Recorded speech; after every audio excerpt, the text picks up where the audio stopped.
After unexpected viral fragments were detected in the wastewater of a dozen suburbs across the city. Among the areas of concern are Caroline Springs, Burnside, Deer Park, Keilor Downs, Sydenham, Taylors Hill and Taylors Lakes. While in the east, residents in Camberwell, Balwyn, Canterbury and Surrey Hills are being urged to be on alert. A woman has been charged with incitement after police raided her Ballarat home.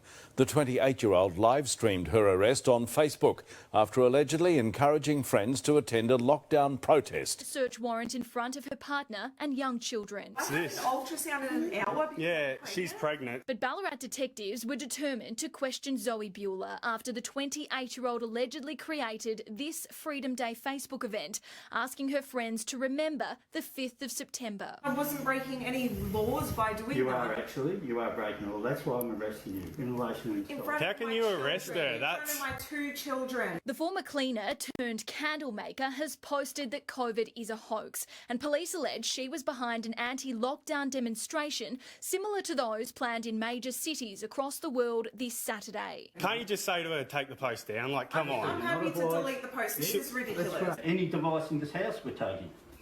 This is ridiculous. You're not taking my phone. I'm taking any device, mate. That's my phone.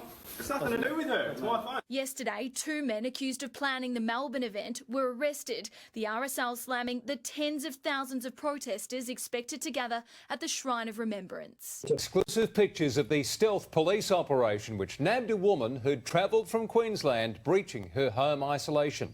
She met up with her partner at an Aldinga holiday park instead, and now he's in custody too. The moment police move in their hunt for a quarantine breacher. A convoy of cars enters the Aldinga Beach holiday park. Their targets, this couple who checked into cabin 12.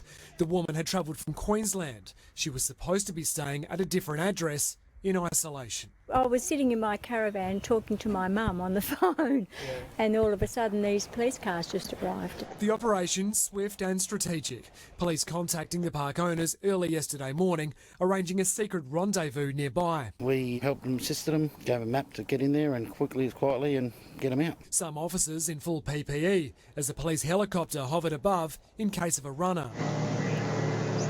And there was. The man tried to flee without success. The woman arrested in the cabin. The chap ran off and they chased him, and then they came back and picked up the woman. The park owners say 37-year-old Carly Jo Cleese checked in on Saturday. They weren't told she was from interstate. Violent confrontation at a Western Sydney petrol station. 5 men who police claimed had links to a criminal gang clashing with Raptor Squad officers. But now police have withdrawn the charges and they are likely to be sued. Police describe Strikeforce Raptor as proactive. Now these knees. 1, 2, 3, 4, 5. A specialised squad that targets the criminal activity of outlaw bikie gangs. I'm not doing anything, brother.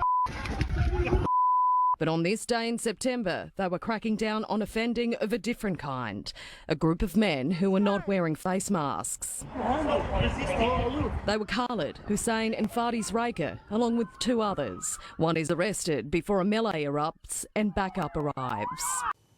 Across Melbourne, thousands of primary close contacts remain in isolation and police are checking they're doing the right thing. The last thing we want is people that have been in Tier 1 sites that are potentially positive with the virus out in the community. Operation Welsh was launched yesterday in a 3-day blitz. 100 police officers conducted more than 300 checks at homes, and so far there's been 100% compliance. It's really pleasing to see. But after the ugly scenes that saw thousands converge on Melbourne last weekend, another, albeit smaller, protest is scheduled for Sunday. It's really disappointing. The thugs will continue to identify you, will continue to lock you, to arrest you, and you continue to face the courts. Victoria recorded 3 new cases today. All were in quarantine. Of the new infections, 1 is a household contact of a Bacchus Marsh grammar student. The second lives at the lockdown Isola apartments in Richmond. The third was reported late yesterday and is a staff member at Trinity Grammar who had been isolating at Phillip Island. Our teams cleared another 4,200 contacts yesterday. bringing us to just shy of 19,000 since this outbreak commenced. The investigation into the mystery case involving the traffic controller continues. Genomic sequencing has traced the strain of the virus back to the Ariel apartments in Maribyrnong.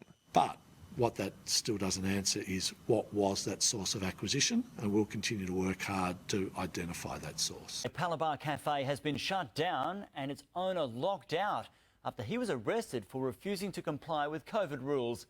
He was marched out in dramatic scenes as supporters turned their attention to police. At the Vintage Apron, a very modern confrontation. 3 officers try to arrest its owner, Pierre Coury. Their struggle clear as customers film. Police claim the cafe flouted COVID rules by not displaying QR codes, not wearing masks and letting unvaccinated customers in. Coury told 7 News he isn't anti-vax. Community safety comes first as far as we're concerned. This is part of community safety. Police marching him out of his own business. His supporters swarmed Capalaba station where they thought he was being taken. This is the employee car park. Yeah, we've got retro numbers, we can track them down. A lot of these are personal, which is great. That severely compromises the safety of our people. Police say they received around 20 complaints leading up to their visit from shoppers here concerned about customers not wearing masks. It's not the first time police visited. This on January 2, officers booed. With honour, you do not serve. Now the cafe has been closed by Capalaba Central, centre management issuing it with a notice of failure to remedy breaches. Tensions were high as supporters clashed with them. You're on private property, this is not a public site. Mr Coury has been charged with 3 offences, including obstructing police and not complying with health directions. Multiple protesters have been arrested and at least 1 police officer has been injured and taken away in an ambulance after hundreds of people attempted an anti-lockdown protest in Sydney. More than 1,000 extra police officers have been deployed across the city to try and prevent any illegal gatherings like this. Roadblocks had been set up across Sydney this morning and many public transport routes had been suspended to try and prevent people coming in. Here at Victoria Park on Sydney's Broadway, just after midday, hundreds of people began emerging out of the streets, attempting to make their way to the park. But police stepped in and made multiple arrests. The large crowd was split into multiple smaller groups and more people were arrested. Why are you arresting me? Breaching a health order. Am I under arrest? You should be ashamed of yourselves! Yesterday, police officers arrested a 29-year-old man accused of coordinating some of these protests. Anthony Kalouf has pleaded guilty to 4 counts of breaching a health direction and he's been jailed for 3 months and will be allowed out on parole after that period. Protesters here around the city face on-the-spot fines of up to $5,000 for breaching the Public Health Act. Thousands of anti-lockdown protesters have marched on Melbourne CBD today, with hundreds of them engaging in violent clashes with police.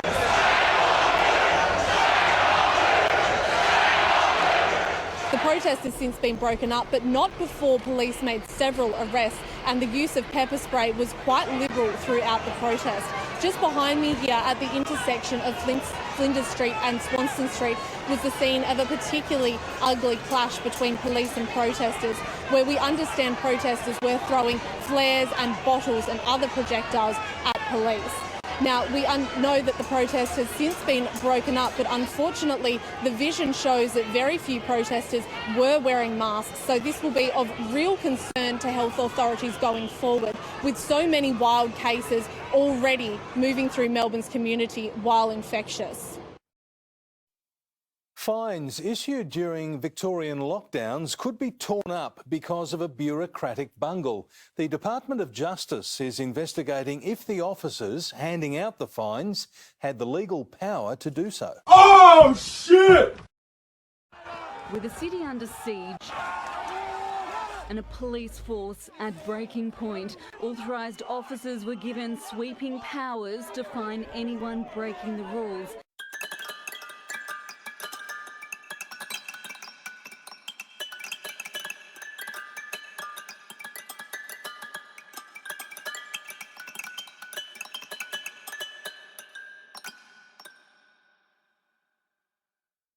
But a bureaucratic bungle means the fines could be unlawful and forced to be ripped up. They've got a reputation for being heavy-handed and undertrained. The Department of Justice is now investigating whether the powers given to a small number of officers were properly gazetted. Some people might think, oh, well, what does that matter? But it's quite important, because if you're going to give people these powers, you've got to follow proper process. During lockdown, officers were able to fine Victorians up to $100 for not wearing a mask, $900 for refusing to comply with a pandemic order, and almost $3,000 for breaching a requirement to isolate. Smashed in a car window to arrest Eve Black, a coronavirus skeptic who posted a video of herself breaching a Melbourne checkpoint. Here's a reminder of what she did. I don't need to answer your questions. No. Have I committed a crime? Have I committed a crime? Have I committed a crime? Thank you. Yeah, well, they caught up with her yesterday. She's now been arrested. And for more, we are joined by legal expert Justin Quill in Melbourne. Justin, thanks for your time this morning. I mean, first up, though, you are in lockdown. I assume you're doing the right thing. How do you feel about this woman's actions? Look, it's frustrating, I guess, and you know, given that I'm on a live television show, I'll be careful with my language. But frustrating is an understatement, to be frank. But look, everyone's trying to do the right thing. I've got my mask here. We've got an exemption where it's important for people to be able to hear us, so that's why I have the mask off for the moment while I'm doing this cross. But as soon as I've finished it, I'll be putting it back on. And if everyone does the right thing, you know, we will get on top of it. But when you see people flouting the laws, and especially we just heard what we heard about the Queensland situation, it is frustrating to say the least. This is very different to normal circumstances where someone walking down the street, the police can't just stop you and ask you for identification unless they think you have committed a crime or about to commit a crime. But we are in a state of emergency at the moment. That's been officially declared.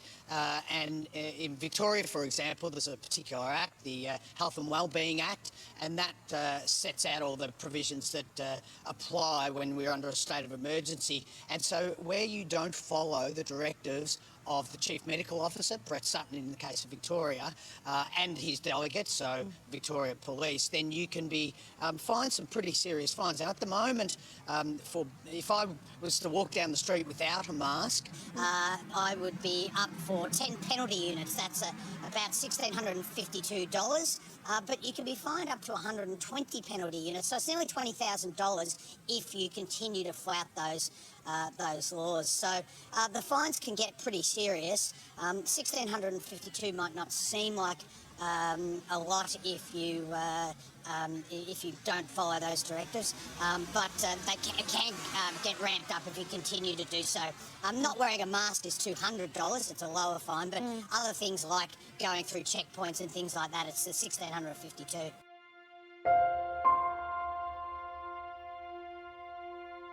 Here, the same senior constable pulls over a speeding bike.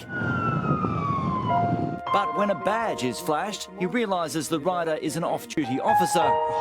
Really? Should know better. And he lets him go. We will get to the next phase when Australia reaches 70% of the eligible population who are double dose vaccinated. We will get to phase C when we hit 80%.